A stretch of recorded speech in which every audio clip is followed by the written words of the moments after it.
देश में निजी चीनी मिलों के संगठन इस्मा ने चीनी वर्ष 22-23 के लिए चीनी के उत्पादन में एक बार फिर से कटौती की है।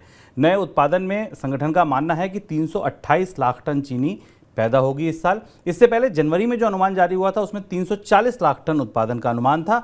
इससे पहले अक्टूबर में जब पहला अनुमान आया था तो 365 लाख टन चीनी उत्पादन का अनुमान था। लगातार 3 बार यह अनुमान घट गया है। 21-22 में क्या स्थिति थी वो जान लेते हैं। देश में 358 लाख टन चीनी का उत्पादन हुआ था। इस साल 15 अप्रैल तक देश में 311 लाख टन चीनी का उत्पादन हो चुका है, जबकि पिछले साल 15 अप्रैल तक 328 लाख टन चीनी पैदा हुई थी।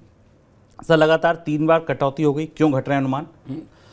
शुभम, हम मौसम को भूल जाते हैं पर मौसम हमें नहीं भूलता, और चीनी और गन्ने की स्थिति उस पिछले मौसम का असर है जो हमें भी दिखाई दे रहा है। पिछले साल जब मानसून में इससे पहले सूखे की स्थिति थी, यानी जब बारिश की ज़रूरत थी तब बारिश नहीं थी खरीफ में, और उस समय बारिश हुई जब बारिश की आवश्यकता नहीं थी।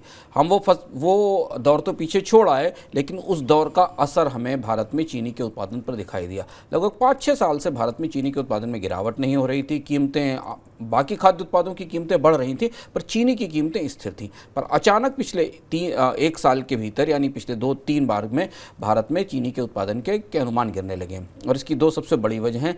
पहली सबसे बड़ी वजह ये कि जो वेदर का, मौसम का बड़ा बदलाव, पिछली बार हमने मानसून में अस्थिरता देखी, उससे चीनी की ईल्ड घटी है, यानी गन्ने से मिलने वाली चीनी की मात्रा घटी है।